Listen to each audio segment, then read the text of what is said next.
So then you say, all right, that's it, I'm going into religion. Right? Religion brings you peace of mind, comfort. No, it doesn't. You come and you say, I've got so much anxiety, I got so many worries, I have so many burdens, I'm looking for an answer. And what do they tell you? You think you have problems in this life? Wait till you get to, oh, is it?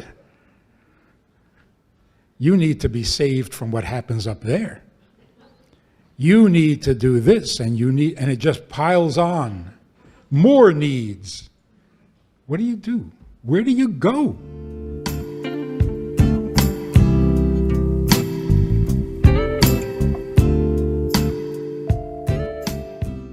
It's a good question, isn't it?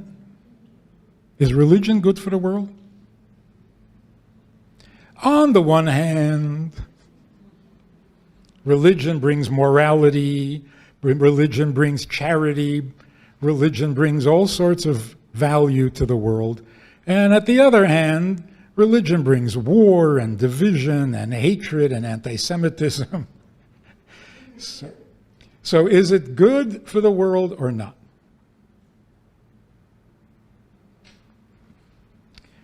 No, it's not. What else do we want to talk about?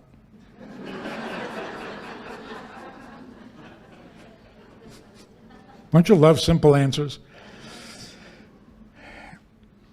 Let's take a closer look. Without God, the world has no direction, no purpose, and no soul.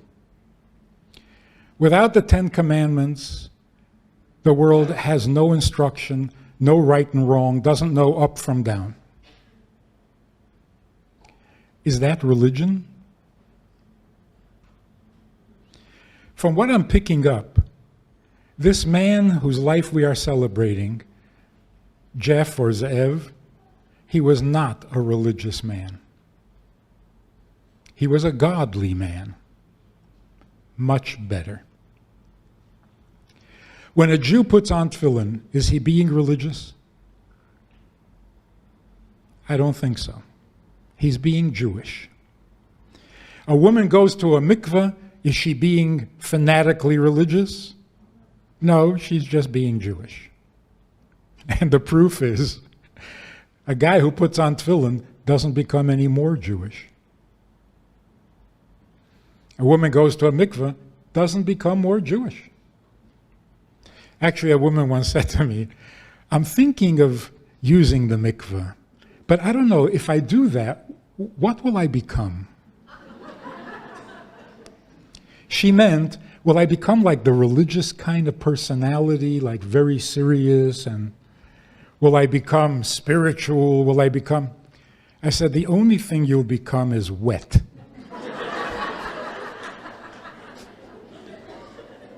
Other than that, nothing will change.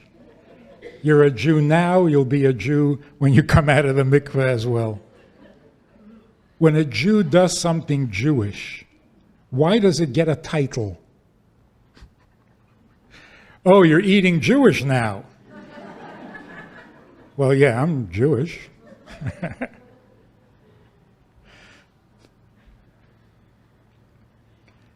I'm at a dinner, fundraising, crowded room. I'm holding a cocktail, and I'm talking to somebody, and this woman comes up behind me, and in a shrill voice, she says in Yiddish, Rebbe, my son is marrying a non-Jew. Talk to him.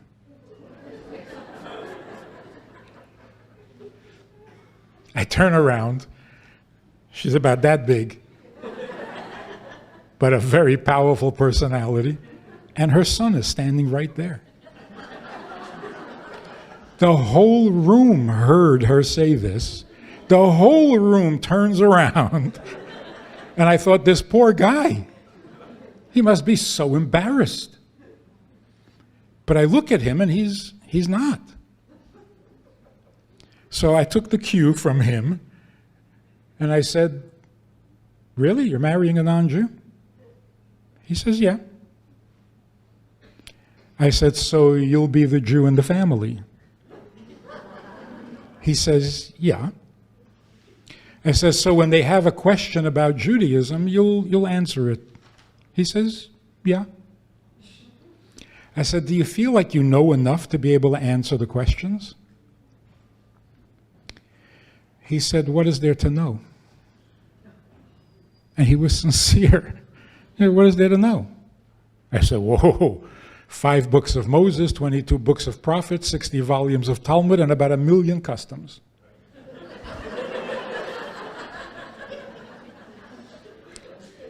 This is, you can't make up stories like this. He says, oh. I said, you know what would be a great idea? Before you get married, you have a few months, go off to Israel, go into a yeshiva for a couple of months. Catch up, do a little learning, cram a little bit, so that when they ask you questions, your non-Jewish family, you'll be able to answer like a mensch. He says, that's a great idea. He went off to Israel. After a week in yeshiva, he thought, oh, this is not such a good idea. But do you see the degree of innocence and the degree of ignorance? This was not a rebellious kid. He had no idea. I had another guy, nice Jewish boy, and I knew him when he was in Talmud Torah. I meet him as a grown-up, and he says, I converted to Christianity. I said, why? He says, they have the greatest books.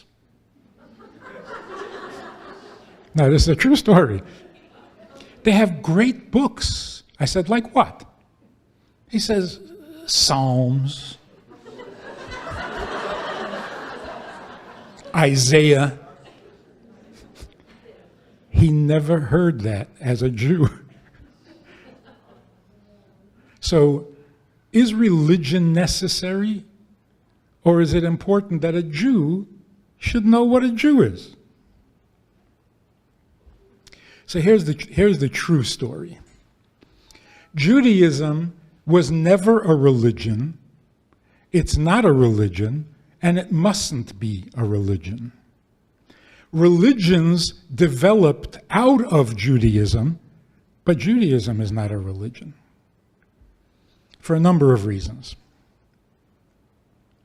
Firstly, religion for all practical purposes means living a certain way in order to gain favor above, whatever that favor is.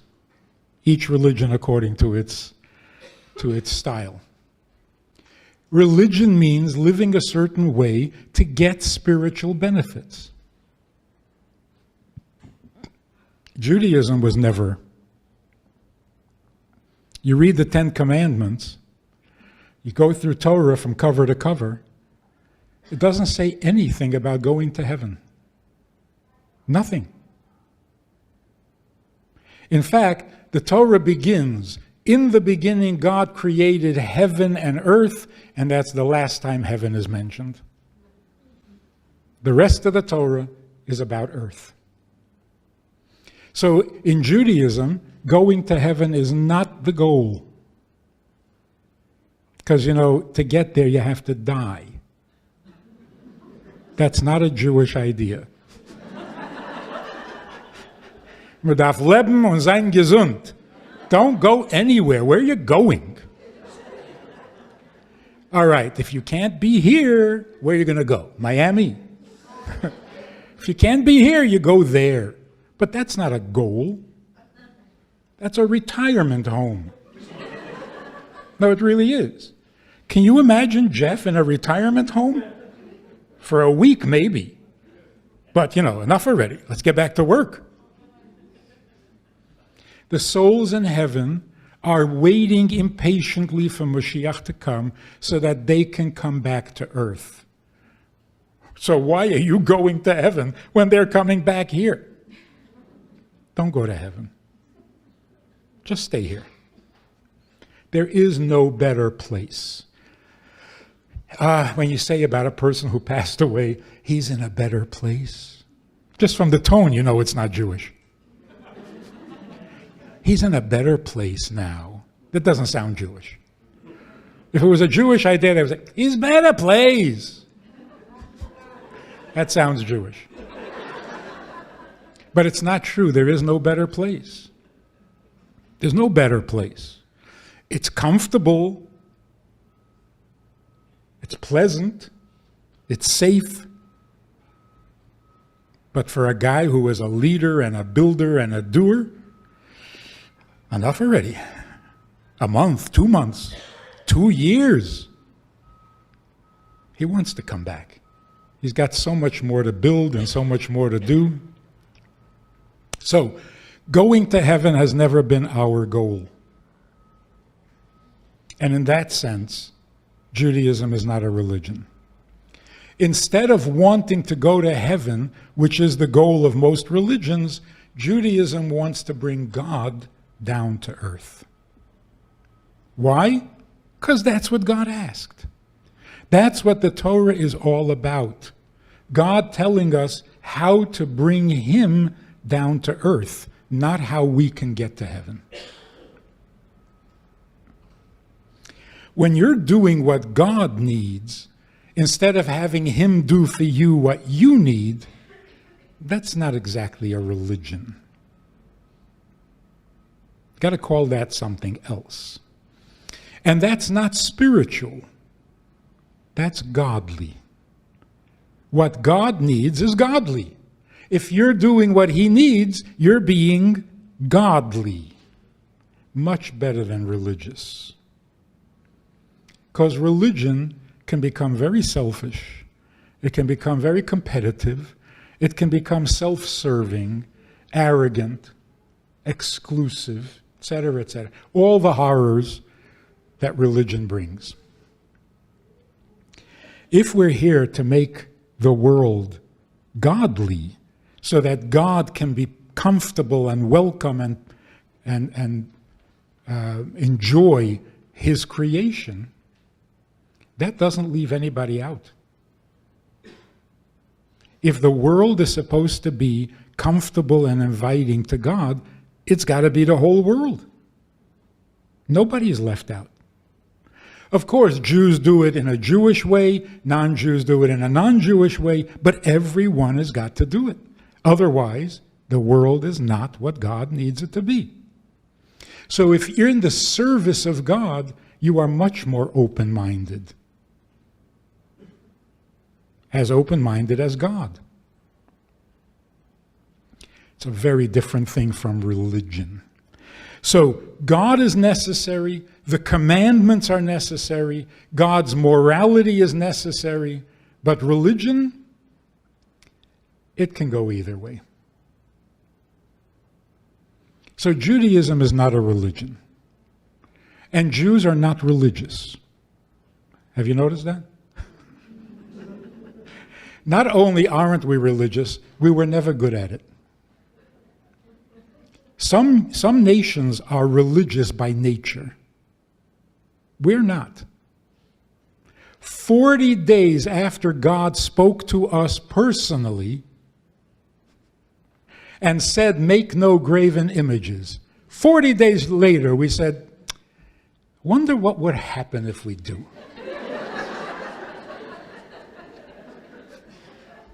So we made a graven image. So God said, you guys are impossible. I just said don't do that. And Moshe said in our defense, yeah, isn't it great? They're such stiff-necked people. And God said, yeah, you're right. I like that.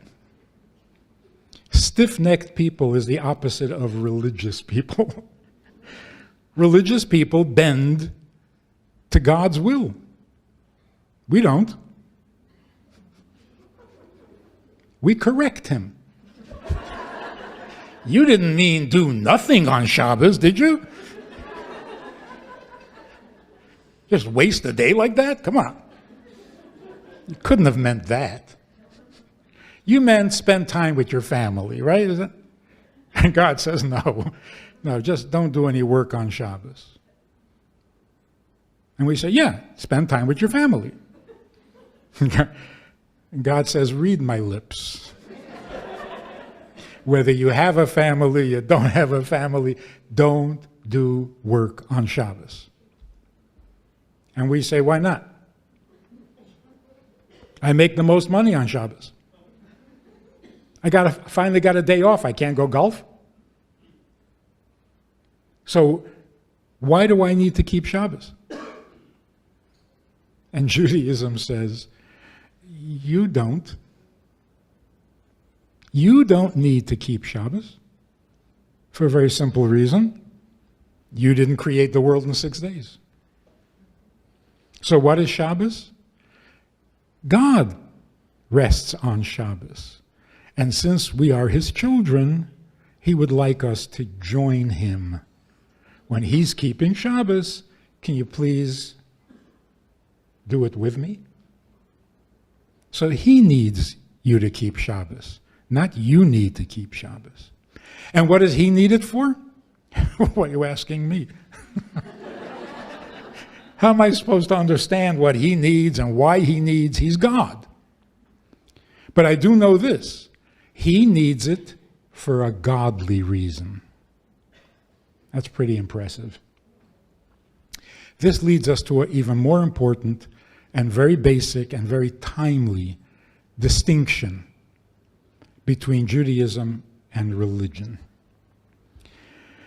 One of the things that we are suffering from today, I say we, but I really mean young people, very young people. I can imagine saying to my grandson, you have to be careful not to eat a non-kosher candy. You have to be Shomer Shabbos. You have to keep kosher. You have to be honest. You have to honor your parents. You have to get good grades. You have to go to yeshiva. You have to get in time to the minyan. And I can imagine my grandson saying, I thought about it, and actually, I don't need any of that. You keep telling me I need to, and I really don't. I don't need to. Why do I need to? And if I was religious, what would I say? Oh yes, you have to. You know what happens to people who sin. Oh, so now I'm bullying him. Now I'm trying to scare him into behaving. This is not Judaism. That's religion. Religion says you are obligated, you must, you have to. What's going to be with you? Get your act together. Be a mensch. It used to work. It's not working. Not only religion. Society. Every child is told, got to go to school. You have to go to school. You have to get good grades. You have to get a job. You have to get a house. And then you have to pay the mortgage. And the taxes. And the insurance. And you know what people are saying today? Took a long time, but they finally came up with it. You know, there's this guy who was suing his parents for giving birth to him without his consent.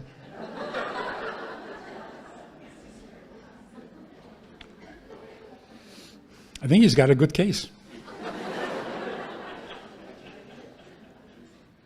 You didn't ask me. You went ahead and gave birth to me, and now I have to pay the mortgage? How did that happen? You gave birth to me, you paid a mortgage. You know, that kind of makes sense.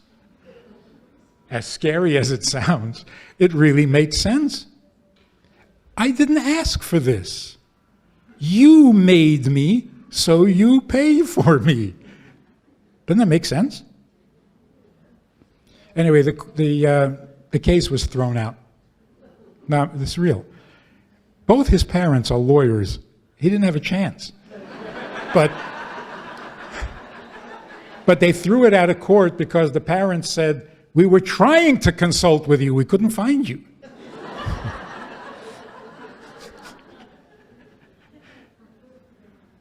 But now you're hearing it even from young children, 10-year-olds, 11-year-olds. You tell them to put a book away or to put their shoes away, and their answer is, I didn't ask to be born. Of course, parents panic, rush the kid off to therapy, and put him on medication for anxiety, depression, and suicidal thoughts. If your child or grandchild ever says to you, I didn't ask to be born, don't give him medicine. Tell him, neither did I.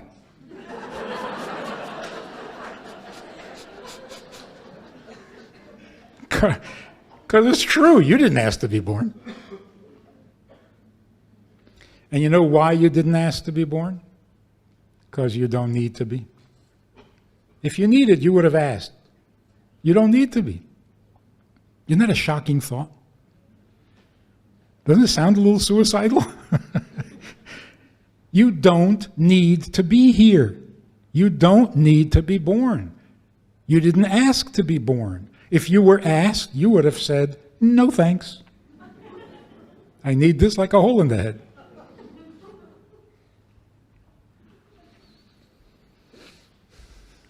So look at what's going on. Your parents tell you you have to. You have to. What's going to be with you? Get your act together. Get a life. Get a job. Grow up. You have to. Then you listen to the commercials. Things you never heard of, you have to have. You have to. You don't have one of those? Medications. Do you sometimes feel a little something in the back of your throat? Well, you need this medicine. Order now. It might kill you, but it'll take away that. Really, they go through 5 minutes of warnings. This may make you blind, it may make you dizzy, it may give you a stroke and after 5 minutes of that, they say, so what are you waiting for? Order now. Order now will send you a month's worth for free. Because my reaction is, if a month's worth is not enough, this is not a good medicine. At any rate, the commercials all tell you what you need. You need. So you figure, okay, I'll go for therapy. You know what happens when you go for therapy? You come in and you say, I need help with my anxiety. Can you help me with my anxiety? And the therapist says, you think you're suffering from anxiety? Your mother never wanted you.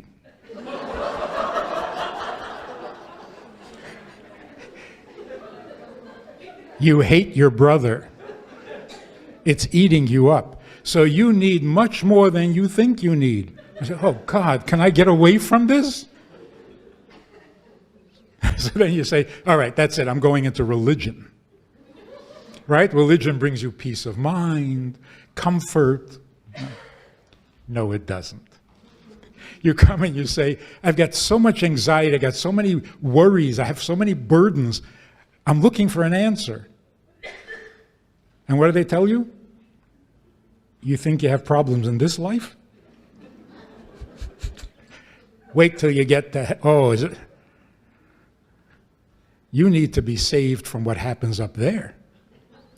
You need to do this, and it just piles on. More needs. What do you do? Where do you go? That's what Judaism is. You know what Judaism actually says? In the beginning, God created heaven and earth. Did you hear that? Did you hear that? What a relief. I thought I had. From all these rules and regulations, you have to. It felt like I had created the world and it was all my fault. It's not. In the beginning, God created heaven and earth. Relax. What's your problem? He's got problems. He created a world and it just doesn't cooperate. In the beginning means before you had any needs. Before there was you and before you had needs, he created the world. So who has needs? You? You didn't even ask to be born. So if your child says, I didn't ask to be born, this is a wise, mature insight into reality. Don't get nervous about it. Agree with him. We don't ask to be born. And if we don't ask to be born, how is it that it's my responsibility? I have to, I must. No. The creator of the world has a need. We don't. In fact, all the needs we do have are not ours. I need to eat. I need to eat. I need to stop eating, and I can't. I don't know if you have this problem, but it's pretty common. I need to eat. It was not my idea. If I designed myself, I would have a more efficient existence that doesn't need to eat. So why do I need to eat? I don't know. It's not my idea. God created me with a need to eat. So really, he needs me to eat. I don't. That's Judaism. This is not religion. This is simply a realization of where we fit in. We didn't create the world, and therefore we don't have needs. The Creator created the world, and he has a valid need. And amazingly, the fulfillment of his need depends on us. That's amazing. So what is a mitzvah? A mitzvah means God depends on you to do what he needs done. So on the one hand, it's such a relief. It's so liberating. My problem? I don't have any problems. My needs? They're not mine. It makes our burdens so much lighter. And on the other hand, I can do for him. Every minute of the day there is something I can do for him. And once I get to heaven, I won't be able to do that? Well, then I'm staying here. Leave me here so that I can do for you. So the compliment, the significance that gives us, you can fulfill his need.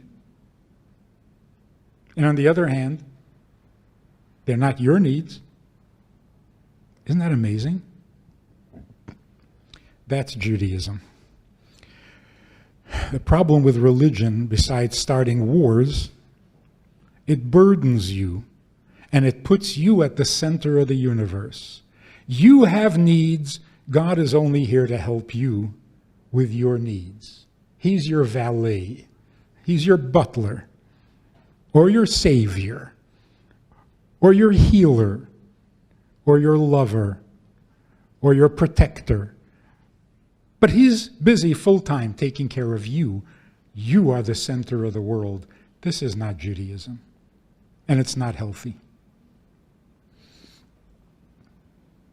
Serve God with joy. Does that make sense now? If you're trying to be religious, there will be no joy. You get the impression that a person who's religious doesn't know how to smile? Aside from Chabad,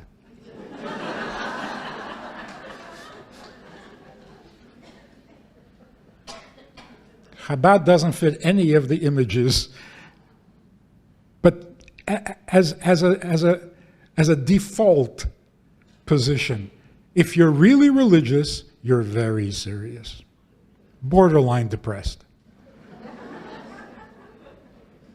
Doesn't it seem that way? How can you be religious and happy at the same time? Something's wrong. You see somebody happy, you know they sinned.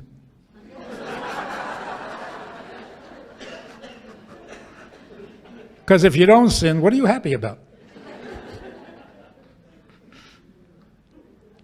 That's religious.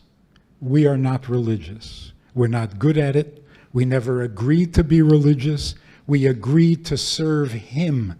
Serve Him means do what He needs. That's a pleasure. That's inspiring. That's uplifting. I can do for you, that is much better than doing for myself. So, ivdu es Hashem b'simcha. If we are here to serve Him, that's joy. That's joy. And if I can make that assumption from what you're telling me about Jeff White, he was not religious. He was here to serve his Creator. And you know, if you're serving your Creator, while you're at it, you kind of serve your community also a little bit. And as long as you're serving your community, so you serve your family a little bit. You're in the serving mode. Is there anything you need? Final conclusive story. I had this couple, marriage counseling. They were brilliant in their evil. I mean, I've heard people cut each other down. Most couples who are having trouble become brilliant. But this couple, wow. They were so good at it. They would walk in before they even sat down. Didn't you tell her last week that she shouldn't? Well, she did it again. No, I didn't. It was just week after week. It was hard to listen to. So I came up with a brilliant idea. I said, next week, let's get together at the kosher deli in public. I figured they'll tone it down. We get together at the deli. There are about 20 customers sitting at the tables. It made absolutely no difference. They launched into their attacks and counterattacks. It was as if nobody was in the room. Finally, they're exhausted. And the husband says, I think we have a serious problem here. I said, actually, it's not that serious. He says, really? I said, look, how serious can it be? 20 people here heard all about it. They don't care.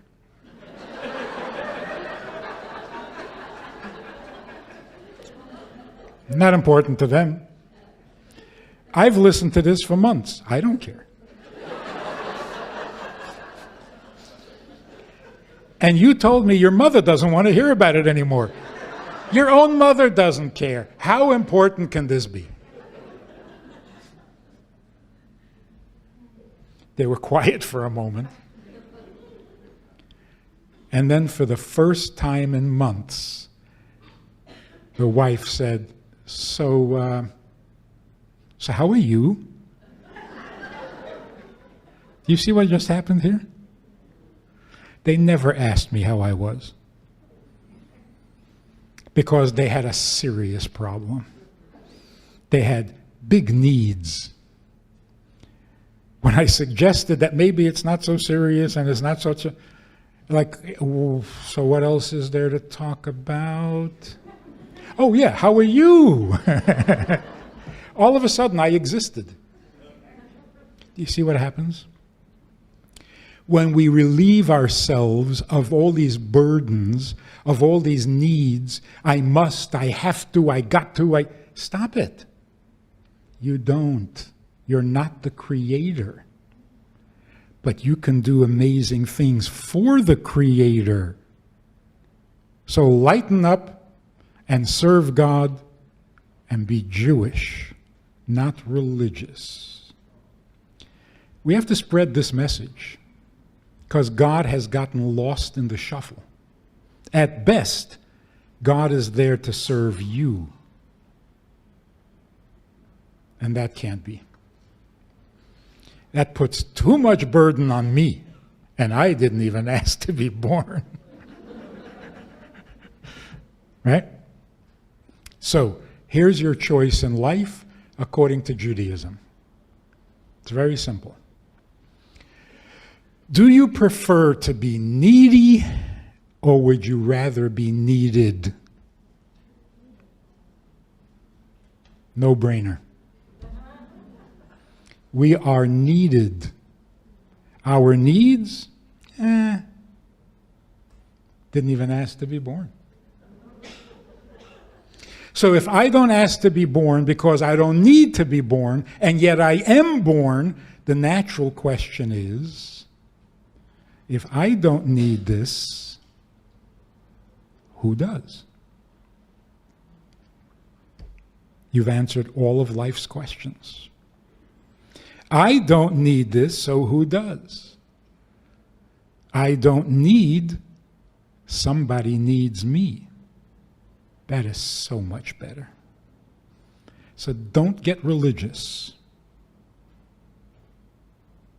Get godly. Don't become religious, just be a Jew. Jews have opportunities to serve God that nobody else has. So what are we waiting for?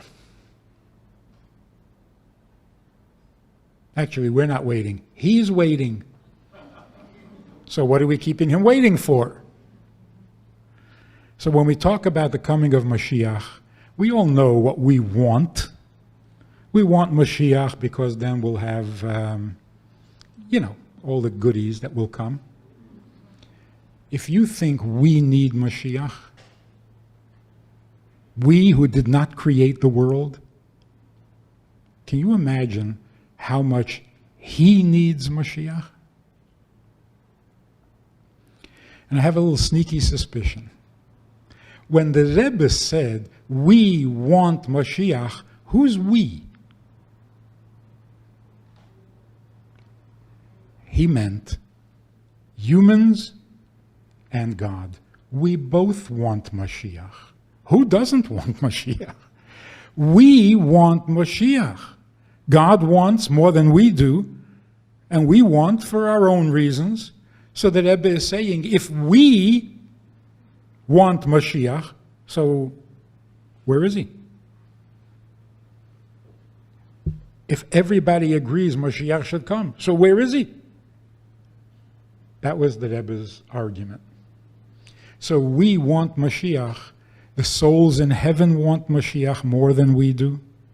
The creator of the world wants to see Mashiach arrive more than we do. And we catch the fever from them and say, okay, we also want. So everybody wants Mashiach. Let him come. Let him come today. We won't have to apologize for all our mistakes. We will not be embarrassed by our failures and by our lack of religiosity, Because God never wanted us to be religious. He wanted us to be Jewish. And we are. Take a look around. It's not Yom Kippur. You thought you were coming because it was Yom Kippur? No. Today is not Yom Kippur, and look, the room is full. What are you doing here? You needed to come here? No, you wanted to come here because it's a Jewish event, and you're Jewish. Mashiach has to be impressed with that, not disappointed. And whatever religiosity we are missing, he'll inspire us, he'll fix it. But we, being Jewish, are the biggest blessing to the world, to God, who is absolutely thrilled with his people.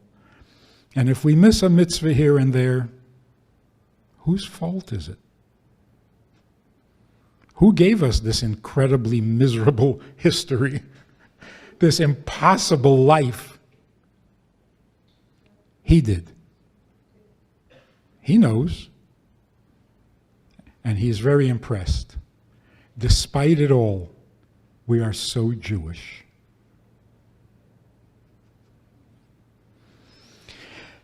The soul of Zev, Jeff, has got to be thrilled beyond words. Can you imagine this happening for you? 2 years later? This is really amazing. We take it for granted. Yeah, I got an invitation, I came.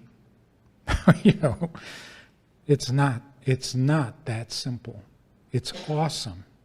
It's awesome. So let Mashiach come. Let him be impressed with how good we are, how Jewish we are. And religion, let other people be religious. You just be Jewish. Thanks for listening.